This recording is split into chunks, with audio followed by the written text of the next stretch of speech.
السلام عليكم ورحمة الله وبركاته. الحمد لله رب العالمين، الصلاة والسلام على أشرف الأنبياء والمرسلين نبينا محمد وعلى آله وصحبه أجمعين. أما بعد. ബഹുമാന്യരായ സഹോദരങ്ങളെ, സഹോദരിമാരെ, പ്രിയപ്പെട്ട വിദ്യാർത്ഥികളെ, ബുലൂഗുൽ മറാമിലെ കിതാബുൽ ജാമിഅ എന്ന് പറയുന്ന അവസാനത്തെ അധ്യായമാണ്. അതിലുള്ള ഹദീസുകളാണ് നമ്മൾ വായിച്ചുകൊണ്ടിരിക്കുന്നത്.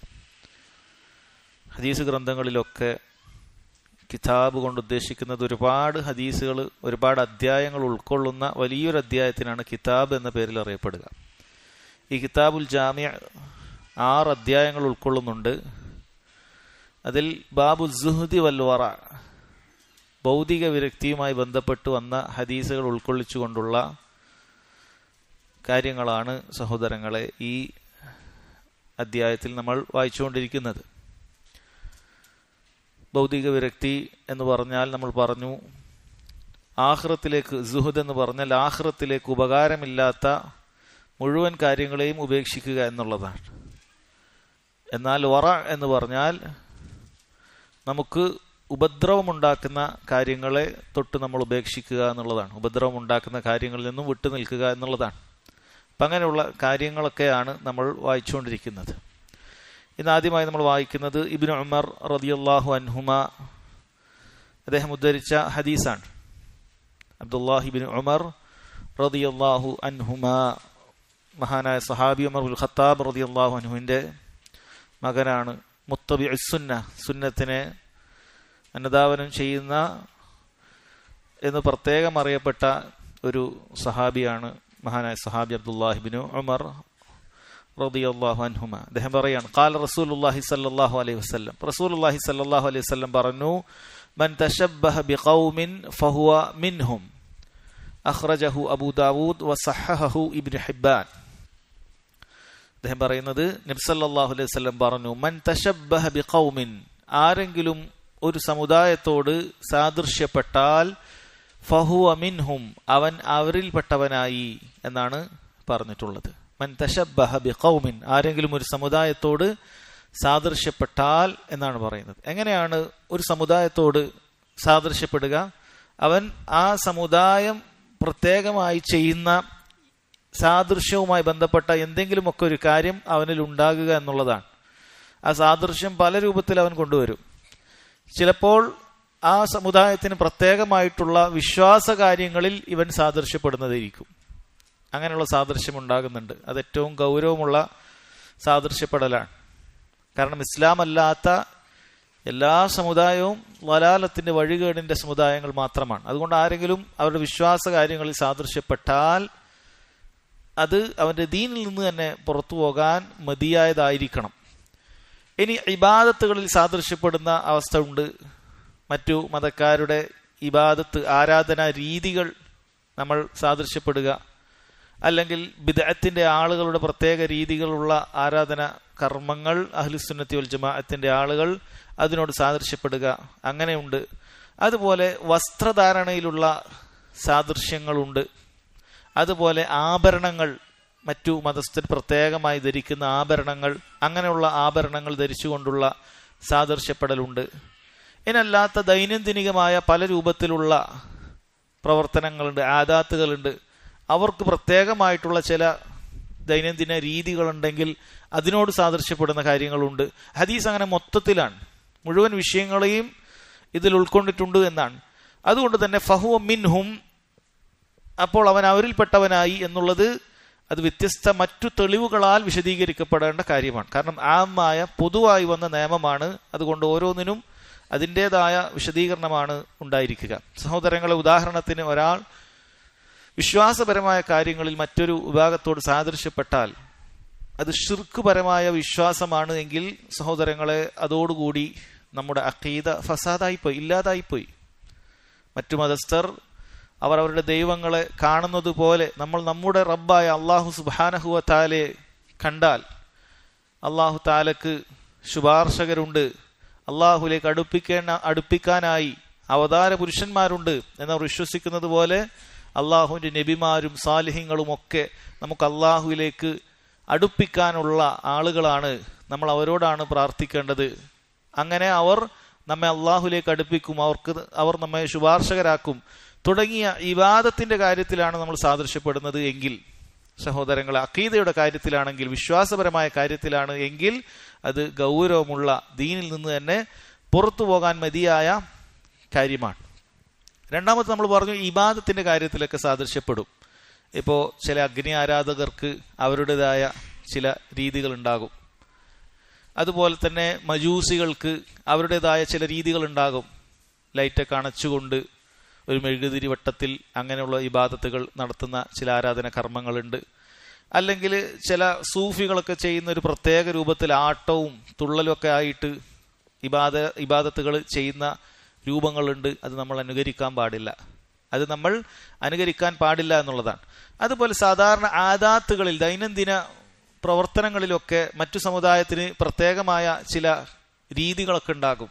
പ്രത്യേകിച്ച് ഇന്ന് പലരും ഇത് പുരോഗമനമാണ് എന്നൊക്കെ വാദിച്ചുകൊണ്ട് വെസ്റ്റേൺ കൾച്ചറുകളൊക്കെ അവരുടെ ആദാത്തുകളൊക്കെ അതുപോലെ സ്വീകരിക്കുന്നത് കാണാൻ സാധിക്കും.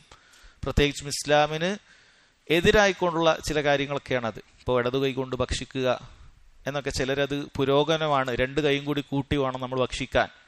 ഒരു കൈ കൊണ്ട് മുറിക്കുന്നു, ഒരു കൈ കൊണ്ട് എടുത്തു വെക്കുന്നു, അങ്ങനെ എടുത്തായാലും വലത്തായാലും ഒക്കെ നമുക്ക് കഴിക്കുന്നതുകൊണ്ട് കുഴപ്പമില്ല. ആ രൂപത്തിലൊക്കെ പുരോഗമനമാണ് എന്നൊക്കെ വിചാരിച്ചുകൊണ്ട് അവരനുകരിക്കുന്ന ആളുകളുണ്ട്. അക്കൂട്ടരും ആ വിഷയത്തിൽ അവരോട് അനുകരിക്കുന്നവരാണ്. പിന്നെയുള്ളതാണ് വസ്ത്രധാരണവുമായി ബന്ധപ്പെട്ടിട്ടുള്ള കാര്യം. കുഫാറുകൾ പ്രത്യേകമായി ധരിക്കുന്ന വസ്ത്രധാരണങ്ങൾ, അതായത് അത് ധരിച്ചു കഴിഞ്ഞാൽ ആളുകൾ നോക്കിയാൽ ഇതൊരു ഇന്ന മതത്തിന്റെ ആളാണ്, ഇന്ന ജാതിയുടെ ആളാണ് എന്ന് തോന്നുന്ന രൂപത്തിലുള്ള വസ്ത്രമാണ് ഒരാൾ ധരിക്കുന്നത് എങ്കിൽ അത് പാടില്ല. കാരണം അത് അവർക്ക് പ്രത്യേകമായിട്ട് നിലനിൽക്കുന്ന വസ്ത്രമാണ്. അങ്ങനെയുള്ള വസ്ത്രങ്ങൾ ഒരു മുസ്ലിം ധരിക്കാൻ പാടില്ല. പിന്നെ ഇവിടെ പറഞ്ഞു ഫഹുവ മിൻഹും എന്ന് പറഞ്ഞു. അങ്ങനെ സാദൃശ്യപ്പെട്ടാൽ അവൻ അവരിൽപ്പെട്ടവരായി എന്ന് പറഞ്ഞു.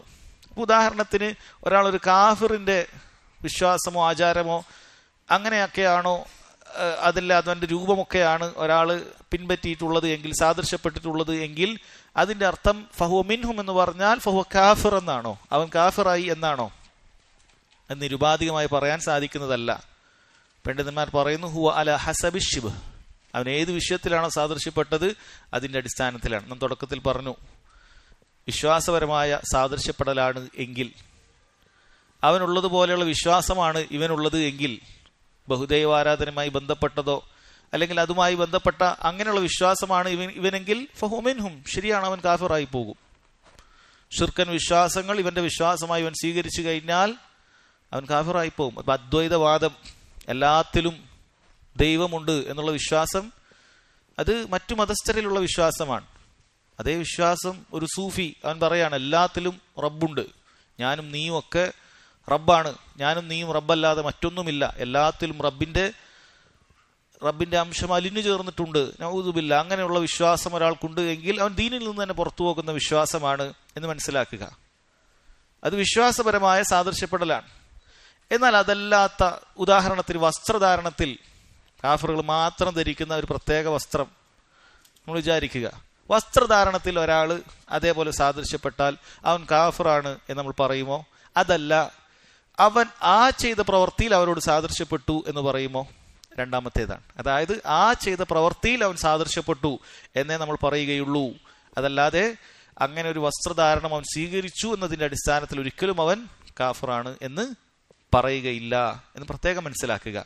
അല്ലെങ്കിൽ ചില പണ്ഡിതന്മാർ പറഞ്ഞതുപോലെ ഇങ്ങനെയുള്ള ബാഹ്യമായ സാദൃശ്യപ്പെടൽ വഴിയെ അത് അവന്റെ വിശ്വാസം കൂടി അതേപോലെ സാദൃശ്യപ്പെടാനുള്ള സാധ്യതയുണ്ട്. അതായത് ഭാവിയിൽ അവൻ അവരിൽ പെടാൻ സാധ്യതയുണ്ട് എന്നർത്ഥത്തിൽ പറഞ്ഞതാണ് എന്നാണ്. അതായത് രണ്ടാലൊരു വ്യാഖ്യാനമാണ്. വസ്ത്രം പോലെയുള്ള അവിശ്വാസികളുടെ വസ്ത്രം പോലെയുള്ളവ ധരിക്കുന്നത് രണ്ടാലൊരു വ്യാഖ്യാനമാണ്. ഒന്നുകിൽ അവൻ ഇപ്പോൾ ആ വിഷയത്തിൽ അവരോട് സാദൃശ്യപ്പെട്ടു, അവൻ അവരുടെ കുഫറിലെത്തിയിട്ടൊന്നുമില്ല. രണ്ടാമത്തെ വ്യാഖ്യാനം, ഇപ്പോൾ അവൻ ബാഹ്യമായി അവരുടെ വിഷയത്തിലാണ് എങ്കിലും, അവരുടെ രൂപത്തിലാണ് എങ്കിലും പിന്നീട് വിശ്വാസപരമായി അവൻ അവരിലേക്ക് ചേരാൻ സാധ്യതയുണ്ട്. അതായത് അവന്റെ മആൽ, ഭാവിയിലേക്ക് വരുന്ന കാര്യത്തിൽ അവരോടൊപ്പമാണ്, ഫഹുവ മിൻഹും എന്നതാണ് അതുകൊണ്ട് ഉദ്ദേശിക്കുന്നത് എന്നാണ്. സ്വാഭാവികമായും സഹോദരങ്ങളെ, ഒരു വിഭാഗത്തിന് മാത്രമായിട്ടുള്ള രൂപം വേഷമൊക്കെ വേറൊരു വിഭാഗത്തിലുള്ള ആളുകൾ ധരിച്ചു കഴിഞ്ഞാൽ അത് അവൻ്റെ മനസ്സിന് അവരോടൊരു ഇഷ്ടമുണ്ടാകാനൊക്കെ സാധ്യതയുണ്ട്, അതിനോടൊരു താല്പര്യമുണ്ടാകാൻ. അല്ലെ ഏതെങ്കിലുമൊക്കെ മറ്റ് മതസ്ഥരുടെ പുരോഹിതന്മാരൊക്കെ ധരിക്കുന്ന ഒരു പ്രത്യേക വസ്ത്രം മുസ്ലിമായ ഒരാൾ ധരിക്കുകയാണ്, അതേപോലെയുള്ള രൂപത്തിലുള്ള ഒരു മറ്റു മതസ്ഥരുടെ പുരോഹിത വർഗങ്ങളും അവരുടെ ആചാര്യന്മാരൊക്കെ ധരിക്കുന്ന വസ്ത്രങ്ങൾ ഒരു മുസ്ലിം ധരിക്കുകയാണെന്ന് വിചാരിക്കുക. അത് വഴിയെ അവരുടെ വിശ്വാസത്തോട് തന്നെ അവൻ അടുപ്പമുണ്ടാക്കാൻ സാധ്യതയുള്ള കാര്യമാണ്, അങ്ങനെ സംഭവിക്കാറുമുണ്ട്. അതുകൊണ്ടാണ് ഫഹുവ മിൻഹും, അവൻ പിന്നീട് അവരിലേക്ക് പെട്ടുപോകാൻ സാധ്യതയുണ്ട്. അല്ലെങ്കിൽ നിലവിൽ അവൻ ആ വിഷയത്തിൽ അവരോടൊപ്പം പെട്ടു, അപ്പോൾ കാഫർ ആയിട്ടില്ല എന്നതാണ്. ഇവിടെ ഷെയ്ഖ് ഇബ്നു ഉസൈമീൻ റഹിമഹുല്ലാ അദ്ദേഹത്തിനോട് ഒരു ചോദ്യം വന്നിട്ടുണ്ട്. ചില ആളുകളൊക്കെ പാൻറ് ധരിക്കുന്നത്, ലുബ്സുൽ ബിൻതാൽ, ചില നാട്ടിലൊക്കെ പാൻറ് ധരിക്കാറുണ്ട്. അപ്പോൾ അറബികൾ പാൻറ് അങ്ങനെ ധരിക്കാറില്ല, നമുക്കറിയാം. അതുകൊണ്ടാണ് അവരുടെ ചോദ്യം വന്നിട്ടുള്ളത്. ചില നാട്ടിലൊക്കെ പാൻറ് ധരിക്കുമ്പോൾ ചിലർ പറയാറുണ്ട് അത് അനുവദനീയമല്ല, കാരണം അത് അടിസ്ഥാനപരമായി കാഫിറുകൾ കൊണ്ടുവന്ന വസ്ത്ര രീതിയാണ്, അല്ലെ? കാഫിറുകൾ കൊണ്ടുവന്ന വസ്ത്ര രീതിയാണ്, അതിലാർക്കും സംശയമില്ല. അത് കൊണ്ടുവന്നിട്ടുള്ളത് വെസ്റ്റേൺ കൾച്ചറിൽ നിന്നാണ് അങ്ങനെയുള്ള പാൻറ്റും ഷർട്ടും എന്നുള്ള രൂപം വന്നു എന്നുള്ളത് യാതൊരു സംശയവുമില്ലാത്ത കാര്യമാണ്. അതുകൊണ്ട് ആ വിഷയത്തിൽ മുസ്ലിമീങ്ങൾ അവരെ അനുകരിച്ചു കഴിഞ്ഞാൽ ഈ പറയുന്ന ഹദീസിന്റെ പരിധിയിൽ പെടുമോ എന്നുള്ളതാണ് അദ്ദേഹത്തോട് ചോദ്യം ചോദിക്കുന്നത്. ഇപ്പം അദ്ദേഹം പറഞ്ഞ മറുപടി, ഈ ഹദീസ് അത് അവർക്ക് പ്രത്യേകമായിട്ടുള്ള വസ്ത്രധാരണ ഒരാൾ സ്വീകരിച്ചാലാണ്. പാൻറ് ഷർട്ട് പോലെയുള്ള പാൻറ് പോലെയുള്ള വസ്ത്രം ഇത് ഇന്ന് കുഫാറുകൾക്ക് മാത്രമായിട്ടുള്ള ഒരു വസ്ത്രധാരണയല്ല, മറിച്ച് അത് മുസ്ലിമീങ്ങളിൽ ഒന്നടങ്കം അത് വ്യാപിച്ചിട്ടുണ്ട്. ആ വസ്ത്രധാരണ മുസ്ലിമീങ്ങളിൽ ഒന്നടങ്കം വ്യാപിച്ചിട്ടുണ്ട്. അതുകൊണ്ടാണ് ഒരാളിപ്പോൾ പാൻറ് ഷർട്ടിട്ട് നടന്നതിനാൽ ആരും അത് ദൂരത്ത് നോക്കി ഒരു മുസ്ലിം അല്ല എന്ന് വിധിയെഴുതാറില്ല. കാരണം ആ വസ്ത്രരീതി മുസ്ലിമും കാഫറും എല്ലാവരും ഇന്ന് ഉപയോഗിച്ചുകൊണ്ടിരിക്കുന്ന ഒരു വസ്ത്രധാരണയാണ്. അതുകൊണ്ട് തന്നെ ഈ ഹദീസിൽ അത് പെടുകയില്ല എന്നാണ്. അപ്പൊ ഈ ഹദീസിൽ പെടുന്നത് ഏതു മാത്രമാണ്? അവർ മാത്രം ധരിക്കുന്ന, അത് കണ്ടാൽ അവരുടെ വസ്ത്രധാരണ രീതിയാണ് എന്ന് പ്രത്യേകം തോന്നിപ്പിക്കുന്ന കാര്യം മാത്രമേ അതിൽ പെടുകയുള്ളൂ എന്നാണ്. ഇബ്നു ഹജർ അസ്ഖലാനി റഹിമഹുല്ലാ അദ്ദേഹത്തിന്റെ ഫത്ഹുൽ ബാരിയിൽ ഇതുമായി ബന്ധപ്പെട്ട വിഷയം ഉദ്ധരിച്ചിട്ടുണ്ട്. കാരണം മുൻകാലത്ത് ജൂതന്മാർ മാത്രം ധരിക്കുന്ന ചില വസ്ത്ര രൂപമുണ്ടായിരുന്നു, അത് ഉപയോഗിക്കാൻ പാടില്ല എന്നുള്ള വിലക്കുമുണ്ടായിരുന്നു. പക്ഷെ പിന്നീട് അത് എല്ലാവരും ഉപയോഗിക്കുന്ന ഒരു രീതി, ഒരു പ്രത്യേക രൂപത്തിലുള്ള തട്ടമാണത്. എല്ലാവരും ആ രൂപത്തിലുള്ള വസ്ത്രം തട്ടം അത് ഉപയോഗിക്കാൻ തുടങ്ങിയപ്പോൾ പിന്നീട് പണ്ഡിതന്മാർ അത് കൃത്യമായി പറഞ്ഞു, അത് അവരെ സാദൃശ്യപ്പെടലല്ല, കാരണം അത് പൊതുവായ വസ്ത്രധാരണയുമായി ബന്ധപ്പെട്ട് വന്നു കഴിഞ്ഞിരിക്കുന്നു. അതുകൊണ്ടത് ഈ ഹദീസിന്റെ പരിധിയിൽ പെടുകയില്ല എന്നാണ്. അപ്പോൾ ഒരു കാലഘട്ടത്തിലാണ്, ഇത് കാലഘട്ടത്തിനനുസരിച്ച് ഇത് മാറുന്നതായിരിക്കും. അവർ മാത്രം ഉപയോഗിക്കുന്ന ഒരു വസ്ത്രധാരണം അത് ആ കാലഘട്ടത്തിൽ മുസ്ലിമീങ്ങൾ ആരും ഉപയോഗിക്കുന്നില്ല എങ്കിൽ നമ്മളത് ഉപയോഗിക്കാൻ പാടില്ല. പക്ഷെ അത് പ്രചരിച്ചിട്ടുണ്ട് എങ്കിൽ സഹോദരങ്ങൾ അത് ഉപയോഗിക്കുന്നതിൽ തെറ്റില്ല എന്നാണ്. എന്നാൽ ഇബ്നു ഉസൈമീൻ റഹിമഹുല്ലാ അതിന്റെ അവസാനത്തിൽ പറയുന്നുണ്ട്, പക്ഷേ നമുക്ക് പാൻറിന്റെ വിഷയത്തിൽ ചില കാര്യങ്ങൾ നമ്മൾ ശ്രദ്ധിക്കേണ്ടതുണ്ട്. പ്രത്യേകിച്ചും അത് വളരെയധികം ഇറുകിയ രൂപത്തിലുള്ള പാൻറ്റാണ് എങ്കിൽ നിസ്കരിക്കുന്ന സമയത്തൊക്കെ ഇരിക്കാനൊക്കെ അത് ബുദ്ധിമുട്ടുണ്ടാക്കുന്ന കാര്യമാണ്. ഇബാദത്തുകളൊക്കെ അത് ബുദ്ധിമുട്ടുണ്ടാക്കുന്ന കാര്യമാണ്. അല്ല, നമ്മൾ ചില ചെറുപ്പക്കാരൊക്കെ ആ രൂപത്തിൽ കാണുന്നുണ്ട്. അവരങ്ങനെ ടൈറ്റുള്ള പാൻറ് ഇട്ട് വളരെ ഇറക്കി താഴ്ത്തിയൊക്കെ ഇട്ട് അവർ സുജൂദിലേക്ക് പോകുമ്പോൾ ചിലപ്പോൾ അവരുടെ ഗുഹ്യ ഭാഗങ്ങൾ തന്നെ അത് പുറത്തേക്ക് കാണുന്ന രൂപത്തിൽ വളരെ നാണം കെട്ട രൂപത്തിലുള്ള വസ്ത്രധാരണ രീതി സ്വീകരിക്കുന്ന ആളുകളുണ്ട്. അങ്ങനെ ചെയ്യാൻ പാടില്ല. അതല്ലെങ്കിൽ അവർ ഔറത്ത് തന്നെ പ്രകടമായി അത് കാണുന്ന രൂപത്തിലുള്ള, അതായത് അത് അതിൻ്റെ ആകൃതിയും മറ്റും കാണുന്ന രൂപത്തിലുള്ള അത്രയും ടൈറ്റായിട്ടുള്ള വസ്ത്രധാരണ രീതി സ്വീകരിക്കുന്ന ചിലരുണ്ട്. ചിലർ വിചാരിച്ചു സ്ത്രീകൾക്ക് മാത്രമാണ് അങ്ങനെ ഷെയ്പ്പ് കാണുന്ന വസ്ത്രം ധരിക്കുന്നത് പാടില്ലാത്തത്. അല്ല, പുരുഷനാണെങ്കിൽ കൂടി അവൻ്റെ വസ്ത്രരീതി അത് മാന്യമായതായിരിക്കണം, ആ രൂപത്തിൽ മോശമായതാക്കാൻ പാടില്ല. എന്നാൽ പൊതുവെ നമ്മുടെ നാട്ടിലൊക്കെ പ്രായമായവരൊക്കെ ഉപയോഗിക്കുന്ന സാധാരണ ഷർട്ടും പാൻറ്റും അത് അനുവദനീയമായ രീതി തന്നെയാണ്. പണ്ഡിതന്മാരൊക്കെ ആ വിഷയത്തിൽ അങ്ങനെ തന്നെയാണ് പറഞ്ഞിട്ടുള്ളത് എന്ന് മനസ്സിലാക്കാൻ സാധിക്കും. അതുകൊണ്ട് അങ്ങനെ ഒരു ഉറുഫ് നാട്ടിൽ ജനങ്ങൾക്ക് ആ ഒരു വസ്ത്രധാരണ രീതി ഉപയോഗിച്ച് തുടങ്ങിയാൽ പിന്നീട് അത് ഉപയോഗിക്കുന്നത് എന്തില്ല, തെറ്റില്ല.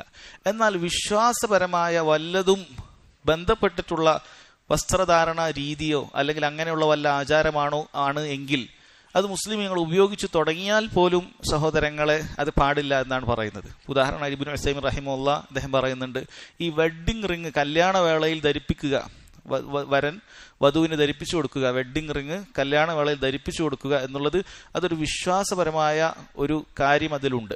കേവലം അതൊരു മോതിരം ധരിക്കുക എന്നുള്ളതല്ല. കാരണം മോതിരം ധരിക്കുക എന്നുള്ളത് അനുവദനീയമായ കാര്യമാണ്. പക്ഷേ ഈ വെഡ്ഡിംഗ് റിങ്ങിൽ അതിന് പ്രത്യേക ചില വിശ്വാസങ്ങൾ ഉണ്ട്. ഇത് ധരിച്ചു കഴിഞ്ഞാൽ ഭാര്യയ്ക്ക് ഭർത്താവിനോട് സ്നേഹം ഉണ്ടാകും, ഭർത്താവിന് ഭാര്യയോട് സ്നേഹം ഉണ്ടാകും. ഇത് നബി സല്ലല്ലാഹു അലൈഹി വസല്ലം വിലക്കിയിട്ടുള്ള തിവലയോടാണ് ബന്ധം. തിവല എന്ന് പറയുന്നത് ഭാര്യ ഭർത്താവിന് ധരിപ്പിക്കുന്ന ചില വസ്തുക്കളാണ്. അത് ഭാര്യയ്ക്ക് ഭർത്താവിന് സ്നേഹം പിടിച്ചു പറ്റാൻ വേണ്ടി ചെയ്യുന്ന കാര്യമാണ്. അത് ഷിർക്കാണ് എന്നുള്ളത് നബി സല്ലല്ലാഹു അലൈഹി വസല്ലം പറഞ്ഞിട്ടുള്ള കാര്യമാണ്. അത്തിവലത്തു മിന ഷിർക്ക്. അങ്ങനെയുള്ള വിശ്വാസപരമായ കാര്യം, അല്ലെങ്കിൽ ആ രൂപത്തിൽ ഇതിനെക്കുറിച്ച് പഠിച്ച ആളുകളൊക്കെ പറഞ്ഞത് കാണാൻ സാധിക്കും. ഇത് പൂർവ്വ പല ആചാരങ്ങളിൽ നിന്ന് വന്നിട്ടുള്ള കാര്യമാണ്. ഇങ്ങനെ ഈ രൂപത്തിലുള്ള മോതിരങ്ങൾ പരസ്പരം ഈ വിവാഹ വേളയിൽ കൈമാറുക എന്നുള്ളത് നസ്രാണികളൊക്കെയാണ് പലപ്പോഴും അത് ചെയ്യുന്നത്. അപ്പം അങ്ങനെയുള്ള കാര്യങ്ങൾ നമ്മൾ ചെയ്യാൻ പാടില്ല. എന്നാൽ അതല്ലാത്ത വിശ്വാസപരമല്ലാത്ത രൂപത്തിൽ ഭർത്താവ് ഭാര്യയ്ക്കൊരു മോതിരം വാങ്ങിക്കൊടുക്കുന്നു, അല്ലെങ്കിൽ ഭാര്യ ഭർത്താവിന് സാധാരണ അനുവദനീയമായ സ്വർണ്ണമല്ലാത്ത വെള്ളിയോ മറ്റോ ഒക്കെ ഉള്ളൊരു മോതിരം വാങ്ങിക്കൊടുക്കുന്നു, അത് തെറ്റില്ല. പക്ഷെ ഈ കല്യാണ വേളയിൽ അങ്ങനെ വെഡ്ഡിംഗ് റിങ്സ് കൈമാറുക എന്നുള്ളത് അത് ശരിയായ ഒരു ഏർപ്പാടല്ല, അത് തെറ്റാണ് എന്ന് തന്നെ പറഞ്ഞതായി കാണാൻ സാധിക്കും. അപ്പോൾ അങ്ങനെയുള്ള സാദൃശ്യപ്പെടൽ അത് വിശ്വാസപരമായി ബന്ധപ്പെട്ട ഒരു കാര്യമാണെങ്കിൽ അത് പ്രത്യേകം ശ്രദ്ധിക്കേണ്ടതാണ് എന്ന് മനസ്സിലാക്കുക. അതുപോലെയുള്ള ചില ആഭരണങ്ങളൊക്കെ അങ്ങനെ ഉണ്ടാകും. അവരൊരു പ്രത്യേക വിശ്വാസത്തിന്റെ രൂപത്തിൽ ധരിക്കുന്നതായ ആഭരണങ്ങൾ, അത് കേവലം ഒരു സ്വർണം ധരിക്കലോ വെള്ളി ധരിക്കലോ അല്ല, മറിച്ച് അതിനൊരു പ്രത്യേക ആകൃതിയിലും അത് ധരിക്കുന്നത് കൊണ്ട് പ്രത്യേക ചില ഖൈറുകളൊക്കെ പ്രതീക്ഷിക്കുക, അല്ലെങ്കിൽ എന്തെങ്കിലുമൊക്കെ ഷർറിന്നൊക്കെ രക്ഷപ്പെടാൻ വേണ്ടിയിട്ടൊക്കെയുള്ള ആഭരണങ്ങളാണ് എങ്കിൽ, അത് കഴുത്തിലാകട്ടെ, അത് അരഞ്ഞാണമായിട്ടാകട്ടെ, അല്ലെങ്കിൽ പാദസരങ്ങളായിട്ട്, അതിന് പ്രത്യേക ഒരു വിശ്വാസപരമായിട്ടുള്ള വല്ല ബന്ധവും അതിനുണ്ട് എങ്കിൽ സഹോദരങ്ങളെ അത്തരത്തിലുള്ളത് ധരിച്ചുകൊണ്ട് അവരോട് സാദൃശ്യപ്പെടുക എന്നുള്ളത് പാടില്ലാത്ത കാര്യമാണ്. ഇനി ഹദീസിൽ നിന്നുള്ള ഫായിദകൾ ഇബ്നു ഉസൈമീൻ റഹിമഹുല്ലാ പറയുന്നു. ഒന്ന്, അൽ ഹസ്സു അല തശബ്ബുഹി ബിസ്സാലിഹീൻ. സാലിഹ്യങ്ങളായ ആളുകളോട് സാദൃശ്യപ്പെടാൻ നമ്മെ പ്രേരിപ്പിക്കുന്നതാണ് ഈ ഹദീസ്. കാരണം പറഞ്ഞു, മൻ തശബ്ബഹ ബിഖൗമിൻ ഫഹുവ മിൻഹും എന്ന് പറഞ്ഞു. ആരെങ്കിലും ഒരു സമുദായത്തോട് സാദൃശ്യപ്പെട്ടാൽ അവൻ അവരിൽ പെട്ടു എന്ന് പറഞ്ഞു. അപ്പോൾ നമുക്കത് നല്ല കാര്യത്തിൽ സാദൃശ്യപ്പെടാം, നല്ല ആളുകളെ സാദൃശ്യപ്പെടാം. സാലിഹ്യങ്ങളായ ആളുകളെ അവരെ പോലെ ഇബാദത്ത് ചെയ്തുകൊണ്ടും അവരെ പോലെ നല്ല ആളുകളായി നമ്മൾ സാദൃശ്യപ്പെട്ടാൽ, അവരുടെ മര്യാദകൾ പഠിച്ച് അവരുടെ നല്ല രൂപത്തിലുള്ള ഇബാദത്തുകളൊക്കെ കണ്ടുപഠിച്ച് അതുപോലെ ആകാൻ നമുക്ക് ശ്രമിക്കുക എന്നുള്ളതിന് ഇതിന് പ്രോത്സാഹനമുണ്ട്. കാരണം അവരെ സാദൃശ്യപ്പെട്ടാൽ നമുക്ക് അവരിൽ പെടാൻ സാധിക്കും. സാലിഹ്യങ്ങളെ സാദൃശ്യപ്പെട്ടാൽ നമുക്ക് അവരെ പോലെ ആകാൻ സാധിച്ചിട്ടില്ലെങ്കിലും അതിനോട് സാദൃശ്യപ്പെടാൻ പറ്റും. അത് നല്ലതാണ്. ചില കവികൾ പറഞ്ഞതുപോലെ, ഫതശബ്ബഹു ഇല്ലം തകൂനു മിസ്ലഹും ഫഇന്ന തശബ്ബുഹ ബിൽ കിറാമി ഫലാഹു. നിങ്ങൾ സാദൃശ്യപ്പെടുക, നിങ്ങൾ അവരെ പോലെ ആയിട്ടില്ലെങ്കിലും നല്ല ആളുകളെ നിങ്ങൾ സാദൃശ്യപ്പെടുക. കാരണം നല്ല വ്യക്തിത്വങ്ങളെ സാദൃശ്യപ്പെടുക എന്നുള്ളത് നിങ്ങൾക്ക് വിജയമാണ്. അല്ല, നല്ല ആളുകൾ, അല്ലാഹു സുബ്ഹാനഹു വ തആലയിലേക്ക് നല്ല ഇബാദത്തൊക്കെ ചെയ്യുന്ന ആളുകളെ പോലെ പണ്ഡിതന്മാരുടെ ചരിത്രം നമ്മൾ വായിക്കുന്നത്, സലഫു സാലിഹീങ്ങളുടെ ചരിത്രമൊക്കെ നമ്മൾ വായിച്ചു കേൾക്കുന്നത്, അവരുടെ ഇബാദത്തിനെ കുറിച്ചും ഭൗതിക വിരക്തിയെക്കുറിച്ചും ഒക്കെ നമ്മൾ വായിച്ചു കേൾക്കുന്നത്, അത് അവരെ പോലെ ആകാൻ നമുക്ക് എന്ത് ചെയ്യും? പ്രേരിപ്പിക്കും. നമ്മൾ അവരുടെ പദവിയിലെത്തിയിട്ടില്ലെങ്കിലും അവരുടെ ആ ഒരു പാതയിലേക്ക് എത്താൻ അത് നമുക്ക് സഹായകമാക്കുന്ന കാര്യമാണ്. അതായത് സലഫു സാലിഹിനെ പിൻപറ്റാൻ സഹോദരങ്ങളെ ഈ ഒരു ഹദീസ് നമ്മളെ പ്രേരിപ്പിക്കുന്നുണ്ട്. കാരണം അവരുടെ അതേ വിശ്വാസം, അവരുടെ അതേ മൻഹജ്, അവരെ ഇബാദത്തുള്ളതുപോലെ നമ്മൾ ഇബാദത്ത് ചെയ്യുക, ഇതിലൊക്കെ നമുക്ക് പിൻപറ്റാൻ ഈ ഹദീസ് കാരണമാകും. ഇതിന്റെ ഒരു പോസിറ്റീവ് വശം നമ്മൾ മനസ്സിലാക്കണം. മൻ തശബ്ബഹ ബിഖൗമിൻ ഫഹുവ മിൻഹും എന്ന് പറഞ്ഞാൽ ബഹുദൈവ ആരാധനയുമായി ബന്ധപ്പെട്ട ആചാരങ്ങളും രൂപങ്ങളും അവരുടെ വിശ്വാസ കാര്യങ്ങളും വിട്ടുനിൽക്കുക എന്ന് മനസ്സിലാക്കുന്നത് പോലെ തന്നെ നല്ല ആളുകളെ നമ്മൾ സാദൃശ്യപ്പെടാൻ നോക്കുക, നല്ല ആളുകളെ നമ്മൾ സാദൃശ്യപ്പെടാൻ നോക്കുക. ഫഹുവ മിൻഹും, എങ്കിൽ അവർക്ക് നല്ല ആളുകളുടെ കൂട്ടത്തിൽ ഉൾപ്പെടാൻ സാധിക്കും എന്നാണ്. ഇവിടെ പണ്ഡിതന്മാർ പറഞ്ഞു, അങ്ങനെ നല്ല ആളുകളെ പ്രത്യേകിച്ചും സലഫു സാലിഹ്യങ്ങളൊക്കെ നമ്മൾ സാദൃശ്യപ്പെടുന്ന സമയത്ത് അവരുടെ അതേപോലെയുള്ള നടത്തം, അവരുടെ അതേപോലെയുള്ള വസ്ത്രം, ഇതൊക്കെ നമ്മൾ സാദൃശ്യപ്പെടേണ്ടതുണ്ടോ എന്നാണ് ചോദിക്കുന്നത്. അതല്ല, നമ്മൾ വസ്ത്രധാരണ രീതിയിൽ നമ്മുടെ നാട്ടിൽ ആളുകൾ പൊതുവേ സ്വീകരിച്ചിട്ടുള്ള വസ്ത്രധാരണമാണോ ശ്രദ്ധിക്കേണ്ടത് എന്നാണ് ചോദ്യം. ഇബ്നു ഉസൈമീൻ റഹിമഹുല്ലാ അദ്ദേഹം പറയുന്നു, ഒരു കാര്യം അത് ഹറാമല്ല എങ്കിൽ, നിഷിദ്ധമല്ല എങ്കിൽ നാട്ടിലുള്ള വസ്ത്രധാരണ രീതി സ്വീകരിക്കുക എന്നുള്ളതാണ് നല്ലത്. പ്രത്യേകിച്ചും നമ്മൾ സുന്നത്താണ് എന്ന് ധരിച്ചുകൊണ്ട് നമ്മൾ ധരിക്കുന്ന വസ്ത്രം നാട്ടിലൊരു ശുഹറത്തായി മാറുന്നുണ്ട് എങ്കിൽ, അത് ഇട്ട് കഴിഞ്ഞാൽ ആളുകളൊക്കെ നമ്മൾ ശ്രദ്ധിക്കുന്ന ഒരവസ്ഥ ഉണ്ട് എങ്കിൽ നമ്മൾ അത്തരത്തിലുള്ളത് ഉപയോഗിക്കുന്നതിനേക്കാളും ആ നാട്ടുകാർ ഉപയോഗിക്കുന്നതായ നല്ല വസ്ത്രം. അപ്പം അദ്ദേഹം പ്രത്യേകം നേരത്തെ പറഞ്ഞ ഫത്വയിൽ ഉദാഹരണം പറയുന്നുണ്ട്. അദ്ദേഹം പറയുന്നു സൗദി അറേബ്യയിൽ ഒരാൾ പാൻറ്റും ഷർട്ടും ഇട്ട് നടക്കുക എന്നുള്ളത് ശുഹറത്താണ്, അങ്ങനെ ചെയ്യരുത്. പാൻറ്റും ഷർട്ടും അനുവദനീയമാണെന്ന് പറയുന്നതോടൊപ്പം തന്നെ അവിടെ അങ്ങനെ ആരും ധരിക്കാറില്ല, അത്തരത്തിലുള്ള ജോലികളോ മറ്റോ ആവശ്യമുള്ള ആളുകൾക്ക് അല്ലാതെ എന്ന് അദ്ദേഹം പറയുന്നുണ്ട്. എന്നാൽ വേറെ ചില നാടുകളിൽ അവിടെ സൗദി അറേബ്യയിലുള്ള അതേപോലെയുള്ള വസ്ത്രം ധരിക്കുക എന്നുള്ളത് അത് ശുഹറത്തായി തോന്നുന്നുണ്ട് എങ്കിൽ, അവിടെ ആരും ധരിക്കുന്നില്ല, അങ്ങനെയുള്ള ആളുകളേ ഇല്ല എങ്കിൽ അത് അവിടെ ഒഴിവാക്കേണ്ടതാണ് എന്നാണ്. പിന്നീട് അദ്ദേഹം പറയുന്നാൽ ചില നാട്ടിൽ രണ്ടും ഉണ്ടാകും. മുസ്ലിമീങ്ങളായ ആളുകൾ തന്നെ അവർ ഈ രൂപത്തിലുള്ള പാൻറ്റും ഷർട്ടൊക്കെ ധരിക്കുന്നവരുണ്ടാകും, അതല്ലാത്ത മറ്റു വസ്ത്രങ്ങൾ ധരിക്കുന്നവരുണ്ടാകും. അങ്ങനെ മിശ്രിതമായിട്ടാണ് എങ്കിൽ അത് രണ്ടും ധരിക്കാവുന്നതാണ് എന്നാണ് അദ്ദേഹം പറയുന്നത്. പ്രത്യേകിച്ചും ദീൻ പഠിക്കുന്ന ആളുകളൊക്കെ ആ രൂപത്തിൽ നല്ല വസ്ത്രധാരണ സ്വീകരിക്കുക എന്നുള്ളത് പണ്ടു മുതലേ എല്ലാ നാടുകളിലും അത് അങ്ങനെ പുലർത്തിപ്പോകുന്ന കാര്യമാണ്. പണ്ഡിതന്മാരൊക്കെ അത് പ്രത്യേകം ഉണർത്തിയിട്ടുണ്ട്.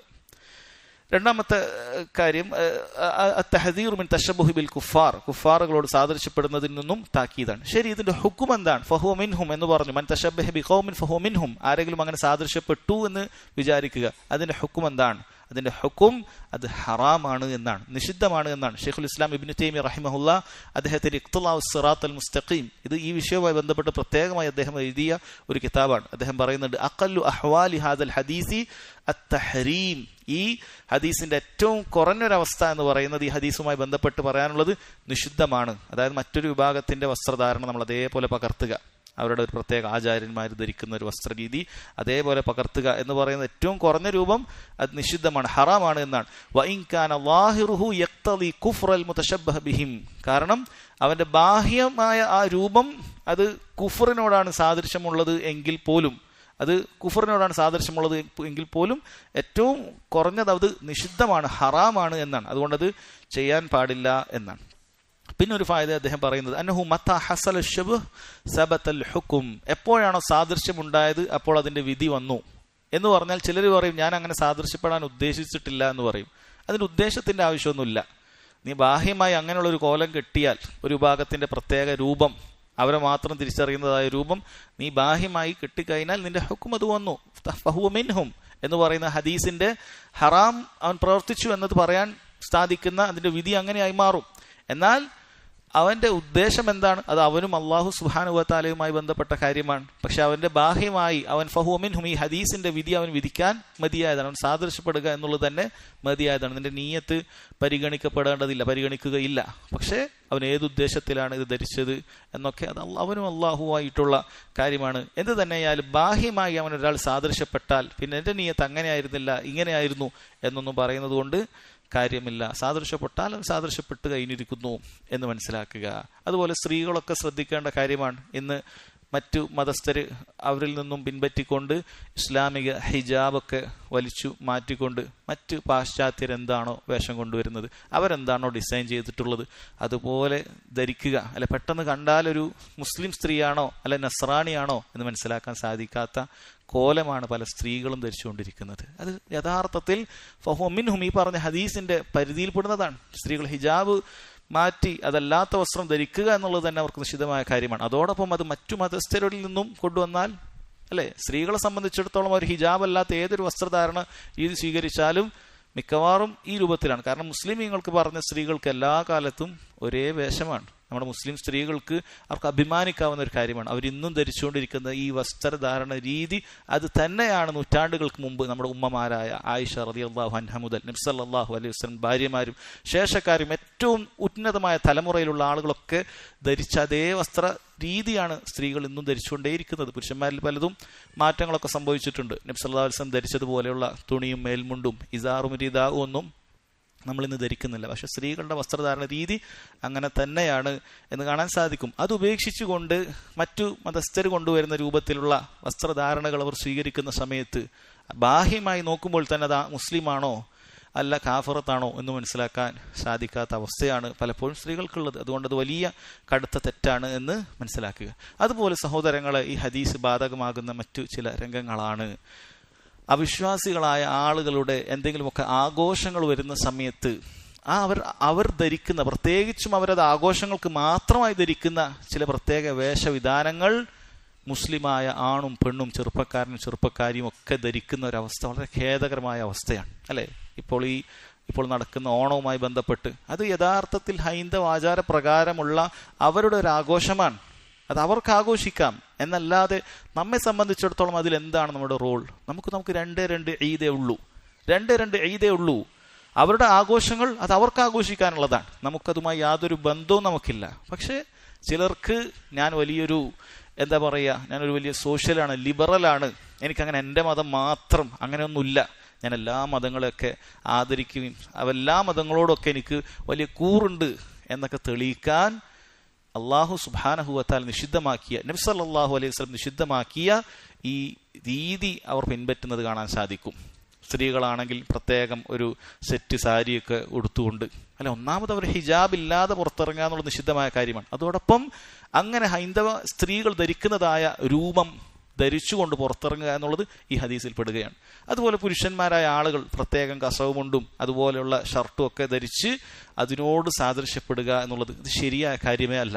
അത് ഒരിക്കലും ശരിയായ കാര്യമേ അല്ല. മൻ തശബ്ബഹ ബിഖൗമിൻ ഫഹുവ മിൻഹും, ആരെങ്കിലും ഒരു സമുദായത്തോട് സാദൃശ്യപ്പെട്ടാൽ അവൻ അവരിൽ പെട്ടു, അതായത് ആ ബാഹ്യമായ രൂപത്തിൽ അവൻ അവരിൽ പെട്ടിരിക്കുന്നു, അവനൊരു ഹറാം നിഷിദ്ധം പ്രവർത്തിച്ചിരിക്കുന്നു എന്നവർ മനസ്സിലാക്കേണ്ടതുണ്ട് എന്ന് പ്രത്യേകം ഓർമ്മപ്പെടുത്തുകയാണ്. അതിനുശേഷം അടുത്ത ഹദീസ് ഇബ്നു അബ്ബാസ് റളിയല്ലാഹു അൻഹുമ ഉദ്ധരിക്കുന്ന ഹദീസാണ്. കുൻതു ഖൽഫൻ നബി സല്ലല്ലാഹു അലൈഹി വസല്ലം യൗമൻ, ഞാൻ ഒരിക്കൽ നബി സല്ലല്ലാഹു അലൈഹി വസല്ലമയുടെ പിന്നിലായിരുന്നു. ഫഖാൽ, അപ്പോൾ അവിടുന്ന് പറഞ്ഞു, യാ ഗുലാം, ഏ കുട്ടി, ഇഹ്ഫദില്ലാഹ് യഹ്ഫദ്ക്, നീ അല്ലാഹുവിനെ സംരക്ഷിക്കുക, അള്ളാഹുവിന്റെ വിധിവിലക്കുകൾ നീ സംരക്ഷിക്കുക. യഹ്ഫദ്ക്, അള്ളാഹു നിന്നെ സംരക്ഷിക്കുന്നതാണ്. ഇഹ്ഫദില്ലാഹ് തജിദുഹു തുജാഹക്, നീ അള്ളാഹു സുബ്ഹാനഹു വതആലയുടെ വിധിവിലക്കുകൾ നീ സംരക്ഷിക്കുക, അവനെ നിനക്ക് മുന്നിൽ കാണാവുന്നതാണ്. വഇദാ സഅൽത ഫസ്അലില്ലാഹ്, നീ ചോദിക്കുകയാണെങ്കിൽ അള്ളാഹുവിനോട് ചോദിക്കുക. വഇദാ ഇസ്തഅൻത ഫസ്തഇൻ ബില്ലാഹ്, നീ സഹായം തേടുകയാണെങ്കിൽ അള്ളാഹുവിനോട് സഹായം തേടുക. റവാഹു തിർമിദി വഖാല ഹസനുൻ സഹീഹ്. ഈ ഹദീസ് സഹോദരങ്ങളെ നിങ്ങളൊക്കെ പലപ്പോഴും കേട്ടിട്ടുണ്ടാകും. ഈ ഹദീസ് കുറച്ചുകൂടി വലിയൊരു ഹദീസാണ്, ഇതിനേക്കാൾ അല്പം കൂടുതലുണ്ട്. ഈ ഹദീസ് റിവായത്ത് ചെയ്ത സഹാബി മഹാനായ അബ്ദുല്ലാഹ് ഇബ്നു അബ്ബാസ് റളിയല്ലാഹു അൻഹുമ അദ്ദേഹമാണ്. അദ്ദേഹം പറഞ്ഞത് എന്താണ്? കുൻതു ഖൽഫ റസൂലുള്ളാഹി സ്വല്ലല്ലാഹു അലൈഹി വസല്ലം യൗമൻ, ഞാൻ റസൂലുള്ളാഹി സ്വല്ലല്ലാഹു അലൈഹി വസല്ലമയുടെ പിന്നിലായിരുന്നു ഒരിക്കൽ എന്നാണ് പറയുന്നത്. അത് അദ്ദേഹം പിന്നിൽ നടന്നു വരികയായിരുന്നോ അതല്ല വാഹനപ്പുറത്തായിരുന്നോ എന്നത് ഈ ഒരു റിവായത്തിൽ വ്യക്തമല്ല. എന്നാൽ മറ്റു പല റിവായത്തുകളും പരിശോധിച്ച് നോക്കുമ്പോൾ അദ്ദേഹം നബി സല്ലല്ലാഹു അലൈഹി വസല്ലമയോടൊപ്പം വാഹനപ്പുറത്തായിരുന്നു എന്ന് കാണാൻ സാധിക്കും. അപ്പോൾ വാഹനപ്പുറത്ത് രണ്ടാളുകൾ സഞ്ചരിക്കുക എന്നുള്ളത് പണ്ഡിതന്മാർ ഈ ഹദീസിന്റെ അടിസ്ഥാനത്തിൽ അത് ശരിയാണ്, അനുവദനീയമാണ് എന്ന് പറഞ്ഞിട്ടുണ്ട്. പക്ഷെ രണ്ട് നിബന്ധനകൾ പറഞ്ഞു. ആ മൃഗത്തിന് അത് താങ്ങാനുള്ള കഴിവുണ്ടായിരിക്കണം, മൃഗത്തെ വേദനിപ്പിക്കാൻ പാടില്ല. ചെറിയൊരു കഴുതയെ വാങ്ങിയിട്ട് രണ്ടാളുകൾ കയറി അത് താങ്ങാൻ പറ്റാത്ത അവസ്ഥയാണെങ്കിൽ അത് പാടില്ലാത്തതായിരിക്കും. അതല്ല, ഒരു ശക്തനായ ഒരു കുതിരയാണ് അല്ലെങ്കിൽ ശക്തനായ ഒരു കഴുതയാണ്, ഒട്ടകമാണ്, രണ്ടാൾക്ക് പറ്റുമെങ്കിൽ അത് അനുവദനീയമാണ്. രണ്ടാമത്തെ കാര്യം പറഞ്ഞത് പിന്നിലുള്ള ആളുകൾ തെറിച്ചു പോകുന്ന ഒരവസ്ഥ ഉണ്ടാകാൻ പാടില്ല എന്നുള്ളതാണ്. വല തഖ്തുലു അൻഫുസക്കും, നിങ്ങൾ നിങ്ങളെ തന്നെ കൊലപ്പെടുത്താൻ പാടില്ല എന്നുള്ളതാണ്. ഇത് നമ്മൾ ഇന്ന് ബൈക്കൊക്കെ ഉപയോഗിക്കുന്ന ആളുകളും ശ്രദ്ധിക്കേണ്ട കാര്യം തന്നെയാണ്. ചിലപ്പോൾ വലിയ റിസ്ക് എടുത്തിട്ടൊക്കെ ആൾക്കാർ 3-4 ആളുകളൊക്കെ പോകുന്ന സമയത്ത് വലിയ അപകടമുള്ള കാര്യമാണ്. നമ്മൾ ശ്രദ്ധിക്കേണ്ട ഒരു കാര്യമാണ്. നമ്മുടെ അപകടത്തിൽപ്പെടുത്തുന്ന രൂപത്തിലുള്ള കാര്യമൊന്നും അത് ഇസ്ലാം പ്രോത്സാഹിപ്പിച്ചിട്ടുള്ള കാര്യമല്ല. നമുക്ക് അപകടമുണ്ടാകുമെന്ന് തോന്നുന്ന കാര്യത്തിൽ നിന്നും നമ്മൾ വിട്ടു നിൽക്കുകയാണ് വേണ്ടത് എന്ന് പ്രത്യേകം മനസ്സിലാക്കുക. എന്താണ് നബി സല്ലല്ലാഹു അലൈഹി വസല്ലം അദ്ദേഹത്തെ അഭിസംബോധന ചെയ്തത്? യാ ഗുലാം എന്നാണ്. ചില റിവായത്തിൽ യാ ബുനയ്യ, പൊന്നുമോനെ എന്ന രൂപത്തിലും കാണാം. ഗുലാം എന്ന് പറയുന്ന വാക്ക് അത് ഒരു കുട്ടി ജനിച്ചത് മുതൽ പ്രായപൂർത്തി എത്തുന്നത് വരെ വിളിക്കുന്ന ഒരു വാക്കാണ് ഗുലാം എന്ന് പറയുന്ന വാക്ക്.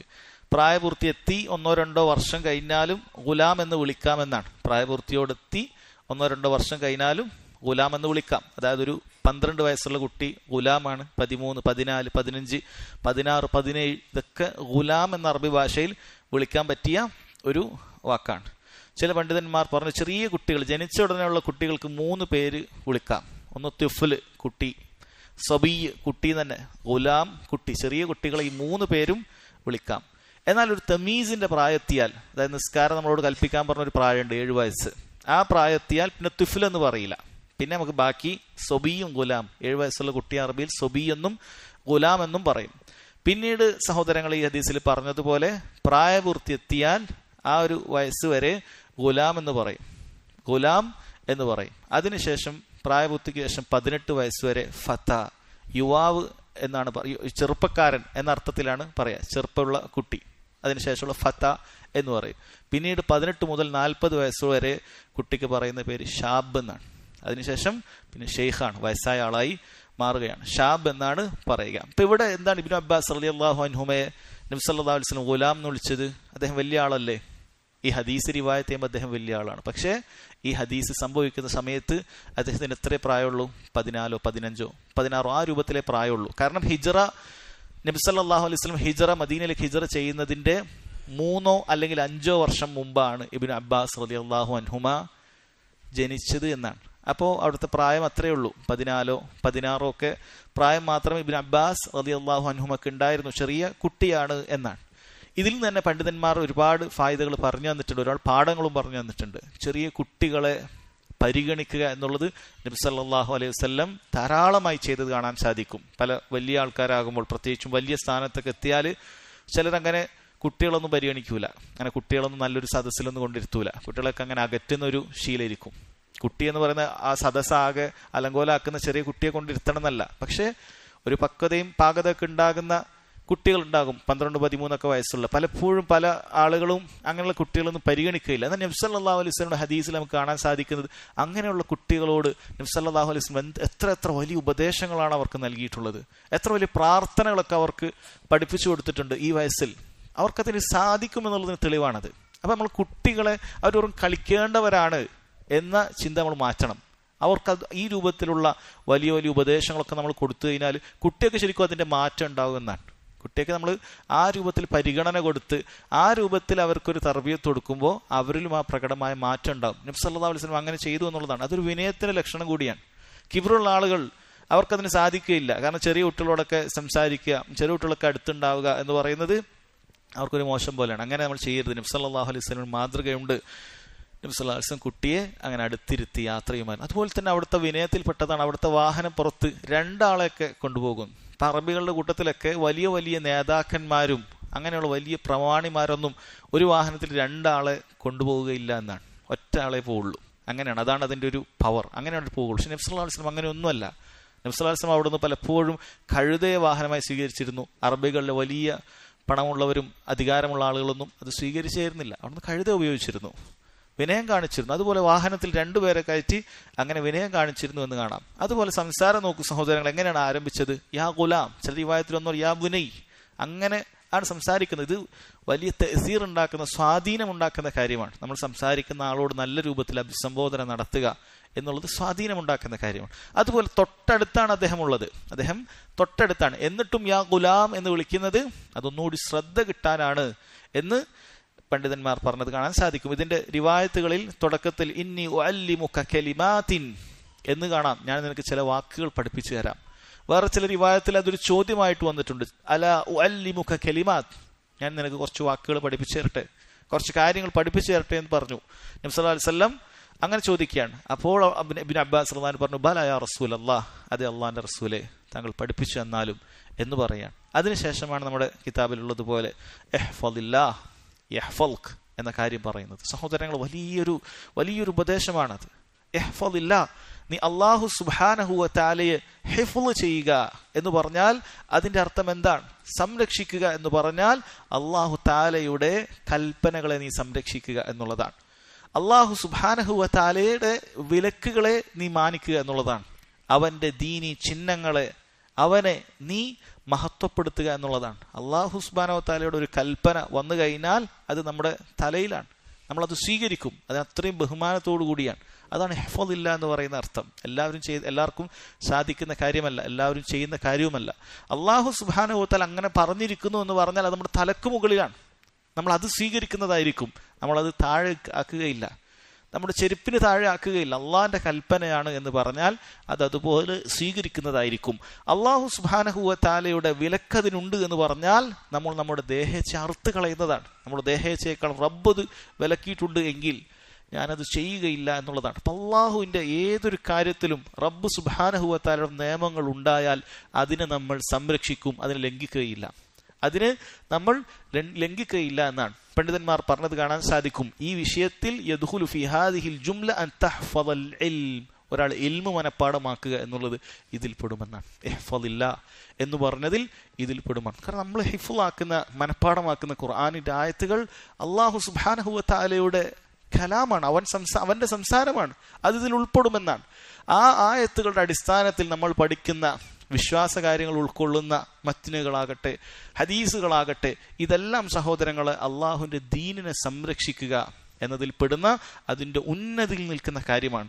അതുകൊണ്ട് തന്നെ അത്തരക്കാരായ ആളുകൾക്ക് അള്ളാഹു സുബ്ഹാനഹു വ തആലയുടെ ജസാ എന്താണ്, പ്രതിഫലം എന്താണ്? ഇഹ്ഫദില്ലാ യഹ്ഫദ്ക, അള്ളാഹു സുബ്ഹാനഹു വ തആല നിന്നെ സംരക്ഷിക്കുന്നതാണ് എന്നാണ്. ദുനിയാവിലും ആഖിറത്തിലും അല്ലാഹു സുബ്ഹാനഹു വ തആലയുടെ സംരക്ഷണം ഉണ്ടാകും. അതിനാണ് അൽ ജസാഉ മിൻ ജിൻസിൽ അമൽ എന്ന് പറയുന്നത്. നീ അല്ലാഹുവിന്റെ ദീനിന്റെ വിധവിലുക്കൾ സംരക്ഷിച്ചപ്പോൾ നിന്നെ എല്ലാ രൂപത്തിലുള്ള പ്രയാസങ്ങളിൽ നിന്നും ബുദ്ധിമുട്ടുകളിൽ നിന്നും അല്ലാഹു സുബ്ഹാനഹു വ തആല സംരക്ഷിക്കും. നമുക്ക് അങ്ങനെ ഒരുപാട് ആ രൂപത്തിലുള്ള അൽ ജസാഉ മിൻ ജിൻസിൽ അമൽ, അതേ ഇനത്തിൽ തന്നെ അള്ളാഹു പ്രതിഫലം നൽകുന്നത് ഒരുപാട് കാണാൻ സാധിക്കും. അതുകൊണ്ടാണ് പറയപ്പെടുന്നത്, ഒരാൾ നിന്നോട് നല്ല രൂപത്തിൽ അള്ളാഹു സുബ്ഹാനഹു വ തആല നിനക്ക് നന്മകൾ ചെയ്യണം എന്ന് നീ ആഗ്രഹിച്ചാൽ നീ ജനങ്ങളോട് നന്മ ചെയ്യുക, അള്ളാഹു അതേപോലെ നിനക്ക് പ്രതിഫലം നൽകും. അള്ളാഹു തആല നിനക്ക് പുറത്തു തരണമെന്ന് നീ ആഗ്രഹിക്കുന്നുണ്ടെങ്കിൽ നീ ജനങ്ങൾക്ക് വിട്ടുവീഴ്ചയും മാപ്പും ഒക്കെ കൊടുക്കുക. ആർക്കും വിട്ടുവീഴ്ച കൊടുക്കൂല. എന്തേലൊക്കെ ഇങ്ങോട്ട് സംഭവിച്ച ഒരാൾക്കും മാപ്പ് കൊടുക്കൂല. പിന്നെ എങ്ങനെയാണ് അള്ളാഹു സുബ്ഹാനഹു വ തആല നിനക്ക് മാപ്പ് നൽകുക? അള്ളാഹുവിന്റെ സഹായം നിനക്ക് കിട്ടണമെങ്കിൽ നീ ജനങ്ങളെ സഹായിക്കുക, അള്ളാഹുവിന്റെ പടപ്പുകളെ സഹായിക്കുക. അള്ളാഹു അങ്ങനെയാണ് പ്രതിഫലം നൽകുക. നീ എന്താണോ ചെയ്യുന്നത് അതിന് പകരമായി അള്ളാഹു സുബ്ഹാനഹു വ തആല നൽകും. നമ്മൾ കഴിഞ്ഞ ഹദീസിൽ മനസ്സിലാക്കിയതാണ്, ആരെങ്കിലും ഒരു മുഅ്മിനിന്റെ ദുനിയാവിലെ പ്രയാസങ്ങൾ നീക്കി കൊടുത്താൽ അള്ളാഹു തആല ഖിയാമത്ത് നാളിൽ അവന്റെ പ്രയാസം നീക്കി കൊടുക്കുന്നതാണ് എന്നൊക്കെ നമ്മൾ മനസ്സിലാക്കിയിട്ടുള്ള കാര്യമാണ്. ഇത് പ്രത്യേകം മനസ്സിലാക്കുക. അപ്പം അള്ളാഹു തആല നമുക്ക് ദുനിയാവും ആഖിറത്തും ഒക്കെ സഹോദരങ്ങളെ നന്നാക്കി നൽകും എന്നാണ്. പക്ഷെ അതിന്റെ അർത്ഥം എന്തല്ല, നമുക്കൊരു പരീക്ഷണം ഉണ്ടാവില്ല എന്നല്ല. അങ്ങനെ ചിന്തിക്കരുത്.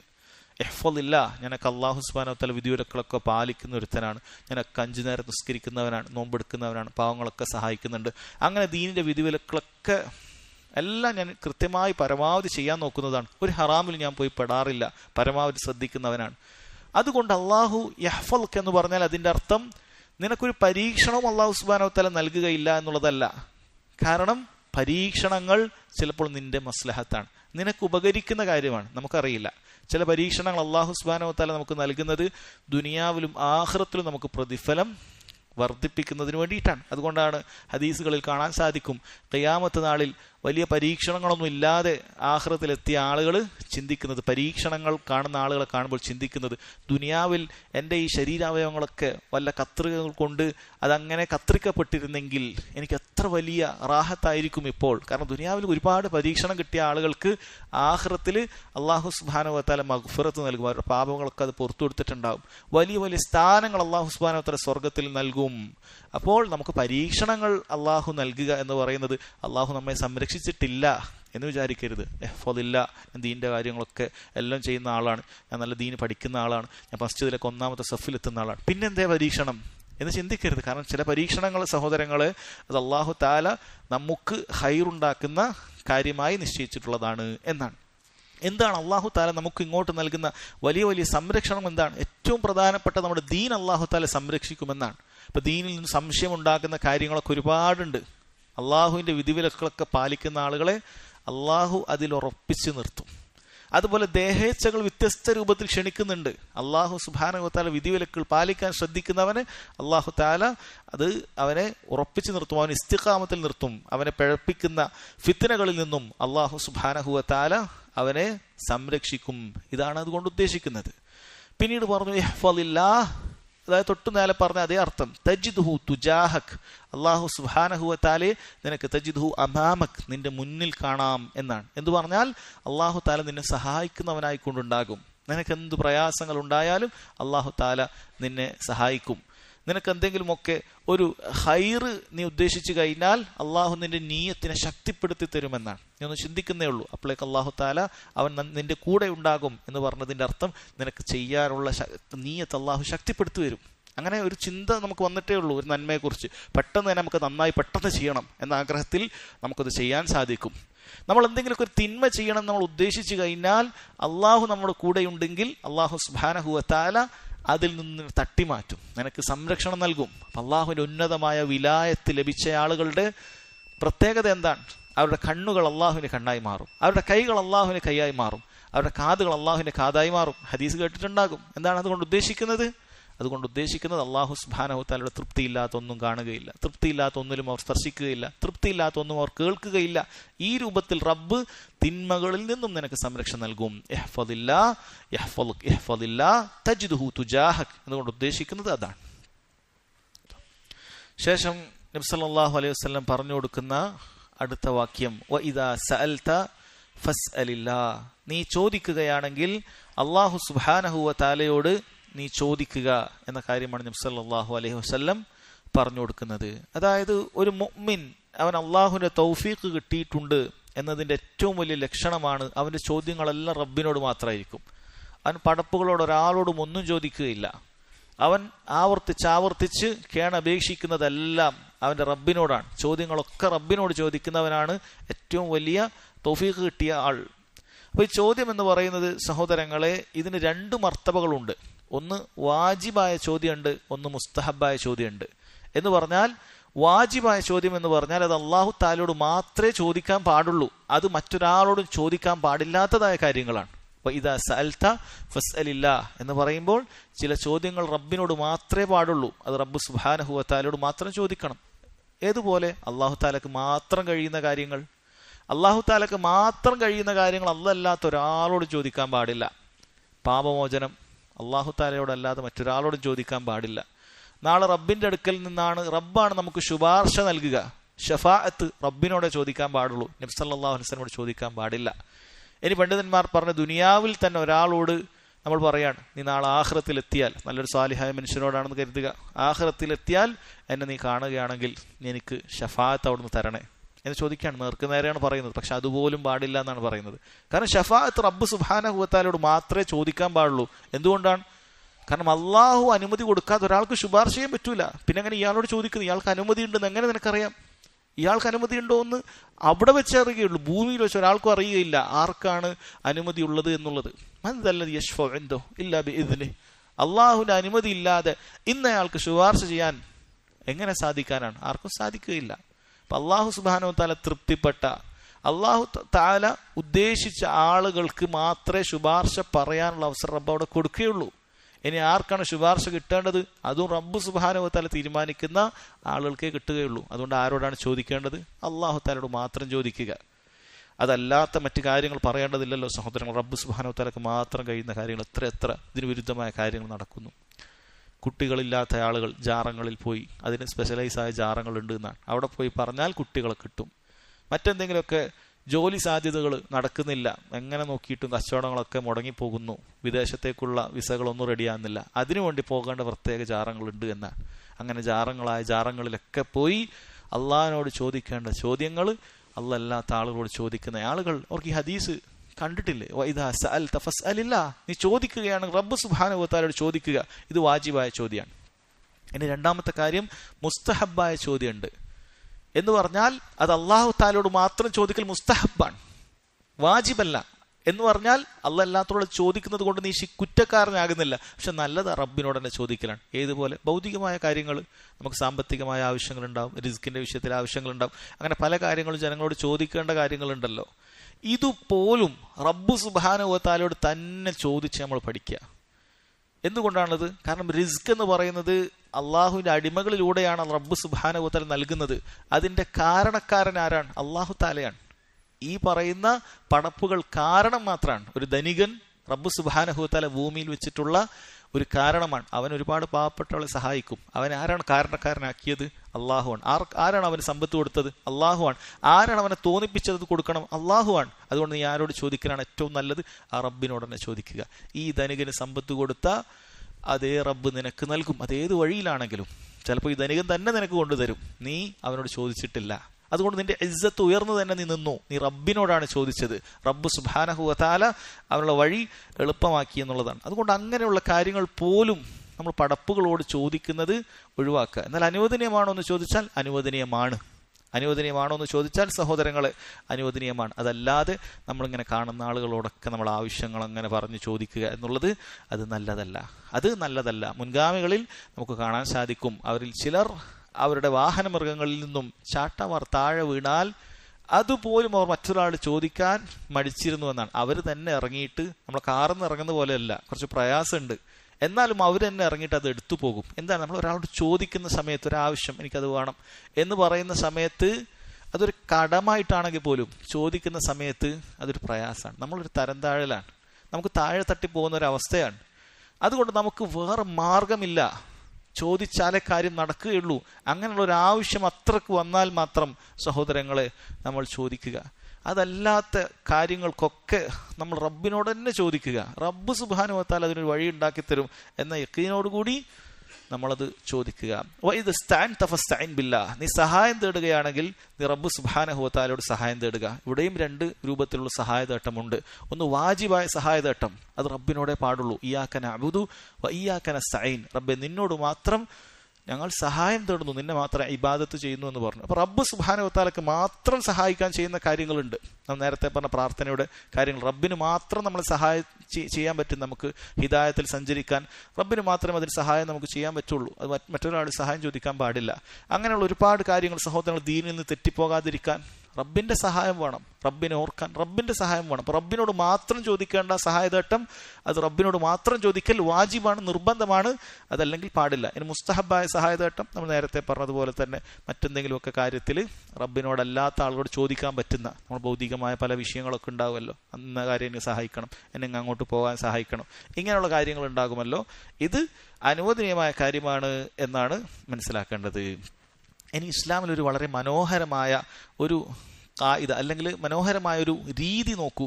പണ്ഡിതന്മാർ പറഞ്ഞു, യുക്റഹു ലിൽ ഇൻസാനി അൻ യസ്തഈന ബിൽ മഖ്ലൂഖ്, ഒരു മനുഷ്യനെ സംബന്ധിച്ചിടത്തോളം പടപ്പുകളോട് സഹായം ചോദിക്കുക എന്നുള്ളത് കറാഹത്താണ്. അതായത് അള്ളാഹ്ക്ക് മാത്രം കഴിയുന്ന കാര്യത്തിലല്ല, അത് ഹറാമാണ്, ശിർക്കാണ്. ഞാൻ പറയുന്നത് അതല്ലാത്ത കാര്യങ്ങൾ, ഭൗതികമായ അനുവദിക്കപ്പെട്ട കാര്യങ്ങളിൽ പടപ്പുകളോട് സഹായം ചോദിക്കുക എന്ന് പറയുന്നത് കറാഹത്താണ്.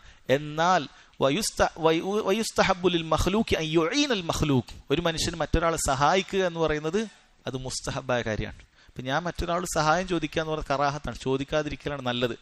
പക്ഷേ വേറൊരു വ്യക്തിക്ക് എന്നെ സഹായിക്കുക എന്ന് പറഞ്ഞാൽ ആ വ്യക്തിയെ സംബന്ധിച്ചിടത്തോളം ദീൻ വളരെയധികം പ്രോത്സാഹിപ്പിച്ചിട്ടുള്ള കാര്യമാണ്. അപ്പോൾ ഒരാളെ ചോദിക്കാതെ തന്നെ നമ്മൾ കൊടുക്കുക എന്ന രൂപത്തിൽ രണ്ടു കൂട്ടർക്കും ഇസ്സത്ത് ഉണ്ടാകുന്ന രൂപത്തിലാണ് അല്ലാഹു സുബ്ഹാനഹു വ തആല ഈ ദീനിന്റെ നിയമങ്ങളെ നിശ്ചയിച്ചിട്ടുള്ളത്. നമ്മൾ കണ്ടറിഞ്ഞ് സഹായിക്കാൻ, എല്ലാവരെയും പ്രോത്സാഹിപ്പിക്കാനുള്ള കാര്യങ്ങൾ അല്ലാഹു തആല ഒരുപാട് കാര്യങ്ങളിലൂടെ നമ്മളെ അറിയിച്ചു. ആരെങ്കിലുമൊക്കെ പ്രയാസപ്പെടും, നമ്മൾ പോയി കണ്ട് കൊടുക്കുക, അങ്ങനെയൊക്കെ. ചോദിക്കാതിരിക്കാൻ ഇപ്പുറത്തെ ആളുകളോടും പ്രോത്സാഹിപ്പിച്ചു. അങ്ങനെയുള്ള രൂപത്തിൽ സഹോദരങ്ങളെ എത്ര മനോഹരമാണ് ദീനിന്റെ കാര്യം എന്ന് മനസ്സിലാക്കുക. ഇതാണ് ഈ ഹദീസിൽ ഉള്ള പ്രധാനപ്പെട്ട കാര്യം. അതിനുശേഷം സഹോദരങ്ങളെ, ഈ ഹദീസിൽ പിന്നീട് പറയുന്ന കാര്യമുണ്ട്, വഅലം അന്നൽ ഉമ്മത ലൗ ഇജ്തമഅത് അലാ യൻഫഉക ബിശൈഇൻ ലം യൻഫഉക ബിശൈഇൻ ഇല്ലാ ഖദ് ഖതബല്ലാഹു ലക. നിങ്ങൾക്ക് തന്ന ഹദീസിന്റെ കോപ്പികളില്ല, കാരണം ബുലൂഗുൽ മറാമിൽ അത്രയേ കൊടുത്തിട്ടുള്ളൂ. പിന്നീട് ഈ ഹദീസിന്റെ ബാക്കി എന്താണ്, നീ മനസ്സിലാക്കുക, ഈ ഉമ്മത്ത് മുഴുവൻ ഒരുമിച്ച് കൂടി നിനക്ക് വല്ല ഉപകാരവും ചെയ്യണമെന്ന് അവർ ഉദ്ദേശിച്ചു കഴിഞ്ഞാൽ അള്ളാഹു നേരത്തെ നിനക്ക് തീരുമാനിച്ച കാര്യങ്ങളെ അവർക്ക് ചെയ്യാൻ സാധിക്കുകയുള്ളൂ.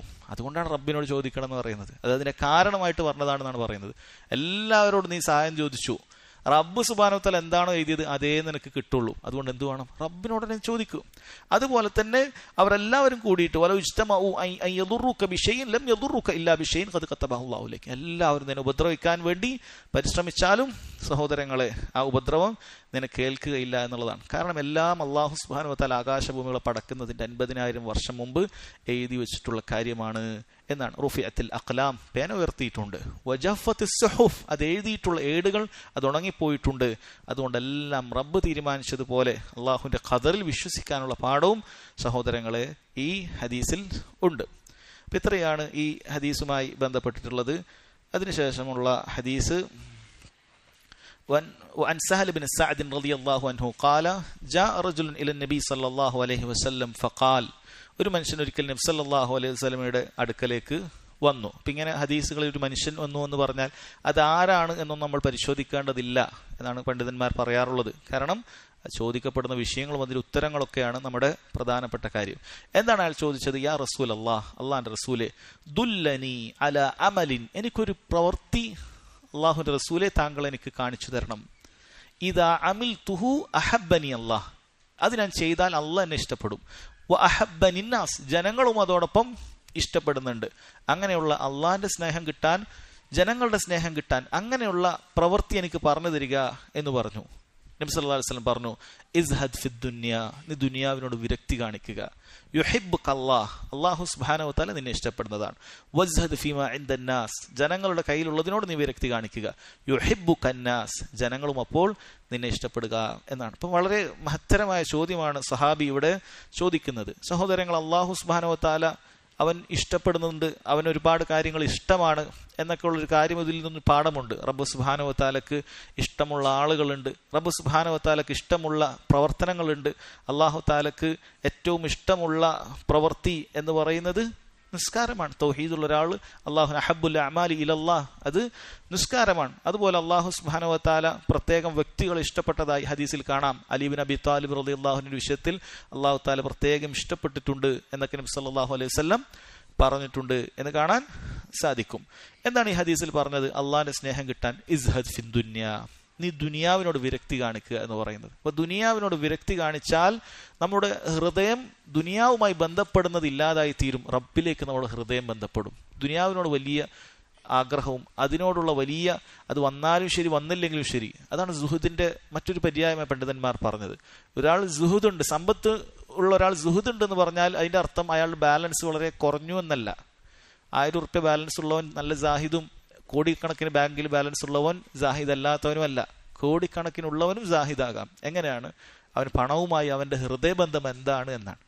അവൻ ആ കോടിക്കണക്കിന് ബാലൻസിൽ ഇനി 1 കോടി വന്നാലും അവനൊരു മൈൻഡും ഇല്ല. അവനെ സംബന്ധിച്ചിടത്തോളം ഇതൊന്നൊന്നുമില്ല. റബ്ബ് സുബ്ഹാനഹു വ തആല എന്നെ തൃപ്തിപ്പെടണം, അള്ളാഹു തആലയായിട്ടാണ് അവന്റെ കൽബ് എപ്പോഴും ബന്ധപ്പെട്ടത്. എന്റെ എത്ര പൈസ കിട്ടിയിട്ട് എന്താ കാര്യം, റബ്ബ് എന്നെ തൃപ്തിപ്പെട്ടിട്ടില്ലെങ്കിൽ, അല്ലെങ്കിൽ ഇതൊക്കെ പോകാനൊരു നിമിഷം പോലെ എന്ന് പറഞ്ഞാൽ അവൻ ആ പണത്തിൽ യാതൊരു ബന്ധവുമില്ല. അത് വലിയ പാടുള്ള കാര്യം തന്നെയാണ്. അതുപോലെ തന്നെ ഞാൻ 1 കോടിയിൽ നിന്നും പെട്ടെന്ന് 50 ലക്ഷം പോയി, എന്നാലും അവനൊരു പ്രയാസമില്ല. റബ്ബിന്റെ ഖദർ, അള്ളാഹിന്റെ ഖദർ, അത് പോയി. അവൻ ആ സമ്പത്ത് കൊണ്ടുള്ള ബന്ധം കാരണത്താൽ ആ പണവുമായിട്ടുള്ള കൽബ് അങ്ങനെ കേട്ടിട്ടില്ല. എന്നാൽ ചിലപ്പോൾ വളരെ കുറഞ്ഞ സമ്പത്തുള്ള ഒരാൾക്കോ കുറെ കിട്ടാൻ എപ്പോഴും സമ്പത്തിന്റെ പിന്നാലെ ചിന്ത തന്നെ ആയിരിക്കും. ഉള്ള ബിസിനസ്സൊക്കെ പൊളിഞ്ഞിട്ടുണ്ടാകും, പക്ഷെ എന്നാലും അങ്ങനെ ചിന്ത തന്നെ ആയിരിക്കും മനസ്സിൽ. അവനെ സംബന്ധിച്ചുള്ളത് പോകുന്നതും പേടിയായിരിക്കും. അപ്പൊ അങ്ങനെയല്ല ഒരാൾ ജാഹിദാണോ അല്ലേ എന്ന് പറയുന്നത്. അവന് വന്നാലും ശരി ഇല്ലെങ്കിലും ശരി, അവൻ സമ്പത്തിനോടുള്ള കാര്യം ഈ ദുനിയാവിൽ ജീവിച്ചു പോകണം. അതാണ് അവൻ സമ്പത്തിനെ കാണുന്നത്. നമുക്ക് കഴിഞ്ഞ ക്ലാസ്സിൽ പറഞ്ഞതുപോലെ നമ്മൾ ഉപയോഗിക്കുന്ന ഒരു കഴുതയെ പോലെ നമ്മുടെ ആവശ്യം കഴിയണം, അല്ലേ? അങ്ങനെ പോകണം. അല്ലെ നമ്മൾ ഉപയോഗിക്കുന്ന ഒരു ടോയ്ലറ്റിനെ പോലെ എന്നാണ് പണ്ഡിതന്മാർ പറഞ്ഞത്. ടോയ്ലറ്റ് ആവശ്യമാണ്, പക്ഷേ ആ ടോയ്ലറ്റിനകത്ത് നമ്മൾ എപ്പോഴും ഇരിക്കാറില്ല. ആവശ്യം കഴിഞ്ഞാൽ അതിനായിട്ട് യാതൊരു ബന്ധം നമ്മുടെ മനസ്സിലേ ഇല്ല, അതുകൊണ്ട് ചിന്തിക്കില്ല. അങ്ങനെ ഒരു റൂമിനെ കുറിച്ച് നമ്മൾ ചിന്തിക്കുകയില്ല, അവിടെ നമ്മൾ പോവുകയും കൂടിയില്ല. അതുപോലെയാണ് എന്നൊക്കെയാണ് പറഞ്ഞിട്ടുള്ളത്. അപ്പം അങ്ങനെ നിങ്ങൾ ദുനിയാവിനോടായാൽ നമ്മുടെ ബന്ധം ആഖിറത്തിനോടാകും, അല്ലാഹു സുബ്ഹാനഹു വ തആലയോടെ ആകും. അപ്പോൾ റബ്ബ് സുബ്ഹാനഹു വ തആല നിന്നെ ഇഷ്ടപ്പെടും. അതാണ് അതിന്റെ കാരണം എന്ന് പറയുന്നത്. അതുപോലെ ജനങ്ങൾ നിന്നെ ഇഷ്ടപ്പെടാൻ വസ്ഹദ് ഫീമാ ഇൻദന്നാസ്, ജനങ്ങളുടെ കയ്യിലുള്ളതിനോട് നീ വിരക്തി കാണിക്കണം, എങ്കിൽ ജനങ്ങൾ ഇഷ്ടപ്പെടും. ഇത് ഓരോരുത്തർക്കും അല്ലെങ്കിൽ ജനങ്ങൾക്ക് അനുഭവമുള്ള കാര്യമാണ്. ഒരാള് നമ്മുടെ കയ്യിലുള്ള കാര്യത്തിനെ ഇങ്ങനെ ഇഷ്ടപ്പെടുന്നത്, അത് ഇബ്നു ഉസൈമീൻ റഹിമഹുല്ലാ പറയുന്നുണ്ട്. ചില ആൾക്കാർ എന്തായിരിക്കും, ഇപ്പം നമ്മുടെ കയ്യിൽ നല്ലൊരു വാച്ച് കണ്ടു, അല്ലെ നല്ല എന്തെങ്കിലും വസ്തു കണ്ടു, വേറൊരാൾ വന്നിട്ട് നല്ല വാച്ചാണ്, അങ്ങനെയാണ് ഇബ്നു ഉസൈമീൻ പറയാണ്. ആദ്യം ചിലപ്പോൾ അങ്ങനെ ആയിരിക്കും പറയാം. രണ്ടാമത്തെ ഘട്ടത്തിലാവും അത് എനിക്കൊക്കെ കിട്ടിയിട്ടുണ്ടെങ്കിൽ നന്നായിരുന്നു, അത് അങ്ങനെ ആരെങ്കിലൊക്കെ തരാൻ ഉദ്ദേശിക്കുകയാണ്, നല്ല അടുത്ത ആഗ്രഹം പ്രകടിപ്പിക്കുകയാണ്. ഇബ്നു ഉസൈമീൻ റഹിമഹുല്ലാ ജനങ്ങളുള്ളതാണ്. അപ്പോൾ അദ്ദേഹം പറയാണ്, അദ്ദേഹത്തിന് വലിയ ഇതില്ലെങ്കിൽ അദ്ദേഹം മിക്കവാറും പല ആളുകളും അങ്ങനെയൊക്കെ ചോദിക്കുമ്പോൾ തരും. പക്ഷെ തന്നാൽ പോലും ഈ ചോദിച്ചവനോടും ഈ രൂപത്തിൽ ആഗ്രഹം പ്രകടിപ്പിച്ചവനോടും മനസ്സിൽ വലിയൊരു സ്നേഹമൊന്നും ഉണ്ടാവില്ല. അത് പൊതുവെ അങ്ങനെയാണ്. നമ്മൾ ജനങ്ങളുടെ കയ്യിലുള്ള കാര്യത്തിന് നമ്മളിങ്ങനെ ആഗ്രഹിച്ചു കഴിഞ്ഞാൽ അവർക്ക് നമ്മളുള്ള താല്പര്യം കുറയും. നമ്മളെപ്പോഴും ശ്രദ്ധിക്കേണ്ട കാര്യമാണ്, അവരുടെ കയ്യിലുള്ളത് കിട്ടണം. ഇപ്പോൾ പണക്കാരൻ എത്ര വലിയ പണക്കാരനായാലും അവൻ്റെ അടുത്ത് പോയി എന്തെങ്കിലുമൊക്കെ തരി എന്ന രൂപത്തിൽ നമ്മൾ പറയുമ്പോൾ തന്നതിനെ കൊണ്ട് അവനൊരു നഷ്ടം ഉണ്ടാവില്ല. പക്ഷേ അവൻ്റെ പണം, അവൻ്റെ കയ്യിലുള്ള കാര്യങ്ങൾ, അതിനോട് നീ വിരക്തി കാണിച്ചിട്ടില്ലെങ്കിൽ അവന് നിന്നോട് ഇഷ്ടം ഉണ്ടാവില്ല. എന്നാൽ അതിനോട് നീ വിരക്തി കാണിച്ചാലോ, അതിൽ നീ തിരിഞ്ഞു നോക്കിയിട്ടില്ല എങ്കിൽ ജനങ്ങൾ ഇഷ്ടപ്പെടും. ജനങ്ങളുടെ കയ്യിലുള്ളത് മറ്റൊരാൾ ആഗ്രഹിക്കുന്നത് ആരും ഇഷ്ടപ്പെടൂല. അങ്ങനെ നമ്മൾ ആഗ്രഹിക്കാതിരുന്നാൽ ജനങ്ങളും നിന്നെ തിരിച്ച് ഇഷ്ടപ്പെടുന്നതാണ്. യുഹിബ്ബകന്നാസ്, ജനങ്ങൾ നിന്നെ തിരിച്ചിഷ്ടപ്പെടുന്നതാണ് എന്ന് പറഞ്ഞിട്ടുണ്ട്. ഈ ഹദീസിലുള്ള ചില ഫായിദകൾ പെട്ടതാണ്. ഒന്ന്, ഇസ്ബാത്തു മഹബത്തില്ല, അള്ളാഹു സുബ്ഹാനഹു വ തആലയുടെ മഹബത്ത്, സ്നേഹം എന്ന് പറയുന്നത് അള്ളാഹു തആലക്കുള്ള സിഫത്താണ്. അഹ്ലുസുന്നത്തി വൽ ജമാഅ ആ സിഫത്തിനെ അംഗീകരിക്കുന്നവരാണ്. എന്നാൽ സിഫത്തുകളെ നിഷേധിക്കുന്ന ആളുകൾ അതുകൊണ്ട് പറയുന്നത് അത് പ്രതിഫലമാണ് എന്നൊക്കെ അതിനെ ദുർവ്യാഖ്യാനിക്കുന്നത് കാണാൻ സാധിക്കും. അല്ല, പ്രതിഫലം എന്ന് പറയുന്നത് സ്നേഹം അള്ളാഹുവിനുണ്ടായാൽ അള്ളാഹു നൽകുന്ന കാര്യമാണ്. അത് അള്ളാഹു തആല പ്രതിഫലം നൽകുന്ന കാര്യമാണ്. അല്ല, മഹബ്ബ എന്ന് പറഞ്ഞാൽ സ്നേഹമല്ല എന്ന് മനസ്സിലാക്കുക. ദുനിയാവിനോട് വിരക്തി കാണിക്കാനുള്ള പ്രോത്സാഹനം ഈ ഹദീസിലുണ്ട്. ജനങ്ങളുടെ കയ്യിലുള്ളതിനോട് വിരക്തി കാണിക്കാനുള്ള പ്രോത്സാഹനം ഈ ഹദീസിൽ ഉണ്ട്. ഇനി അദ്ദേഹം പറയുന്നുണ്ട്, ഇനി ചില കാര്യങ്ങൾ നമ്മൾ വെറുതെ ചോദിക്കുന്നതല്ല. നമ്മളൊരു വായ്പ ചോദിക്കുന്നതാണെങ്കിൽ പോലും അത് ജനങ്ങളോട് ഇങ്ങനെ ചോദിച്ചുകൊണ്ടേ ഇരിക്കുക എന്നുള്ളത് ജനങ്ങൾ നമ്മൾ ഇഷ്ടപ്പെടാതിരിക്കാൻ കാരണമാകും. അതുകൊണ്ട് അത് ശ്രദ്ധിക്കുക. അതുപോലെ ജനങ്ങളുടെ ഇഷ്ടം ലഭിക്കാനുള്ള മാർഗം തേടുക എന്നുള്ളത് തെറ്റല്ല എന്നാണ്. കാരണം ഇദ്ദേഹം നബി സല്ലല്ലാഹു അലൈഹി വസല്ലമയോട് ഇത് ചോദിച്ചപ്പോൾ നബി സല്ലല്ലാഹു അലൈഹി വസല്ലം എന്തു പറഞ്ഞിട്ടില്ല? നീ ജനങ്ങളുടെ ഇഷ്ടം നോക്കേണ്ട ആവശ്യമില്ല, അവരിന് ഇഷ്ടപ്പെട്ടാലും ശരി ഇഷ്ടപ്പെട്ടിട്ടില്ലെങ്കിലും ശരി അതൊന്നും നോക്കേണ്ടതില്ല എന്ന് നബി സല്ലല്ലാഹു അലൈഹി വസല്ലം മറുപടി പറഞ്ഞിട്ടില്ല. മറിച്ച് ഇങ്ങനെയുള്ള കാര്യം പറഞ്ഞു കൊടുക്കുകയാണ്. അതിന്റെ അർത്ഥം എന്ന് പറഞ്ഞാൽ ജനങ്ങളെ തൃപ്തിപ്പെടുത്താൻ വേണ്ടി, അവരെ തൃപ്തിപ്പെടുത്തി അവരെ കാണിക്കാൻ എന്തെങ്കിലുമൊക്കെ ചെയ്തിട്ട് അവരിഷ്ടം പറ്റുക എന്നുള്ളതല്ല. മറിച്ച് ശരീഅത്ത് അനുവദിക്കുന്ന ഈ രൂപത്തിൽ ജനങ്ങളുടെ സ്നേഹം കിട്ടേണ്ടതായ കാര്യങ്ങളുണ്ട്. അതിന് നമ്മൾ പരിശ്രമിക്കുക എന്നുള്ളത് അത് നല്ല കാര്യം തന്നെയാണ്. അത് ജനങ്ങളുമായി നല്ല ബന്ധം ഉണ്ടാകും. അതുപോലെ അല്ലാഹു സുബ്ഹാനഹു വ തആലയുമായി നല്ല ബന്ധം നമ്മുടെ ഭൗതിക വിരക്തി ഉണ്ടായാൽ ഉണ്ടാകും എന്ന ഈ രണ്ട് കാര്യങ്ങളാണ് സഹോദരങ്ങളെ ഈ ഹദീസിൽ വന്നിട്ടുള്ളത്. ഇൻഷാ അല്ലാഹ് ബാക്കി ഹദീസുകൾ അടുത്ത ക്ലാസ്സിൽ മനസ്സിലാക്കാം. അള്ളാഹു കേട്ടതുപോലെ പ്രവർത്തികമാക്കാൻ നമുക്ക് ഓരോരുത്തർക്കും തൗഫീഖ് ചെയ്യുമാറാകട്ടെ. അല്ലാഹു തആല ആലം. വസല്ലല്ലാഹു അലാ നബീന മുഹമ്മദ് വഅലാ ആലിഹി വസഹ്ബിഹി വസല്ലം. സുബ്ഹാനകല്ലാഹുമ്മ ബിഹംദിക അഷ്ഹദു അൻ ലാ ഇലാഹ ഇല്ലാ അൻത അസ്തഗ്ഫിറുക വഅതൂബു ഇലൈക്.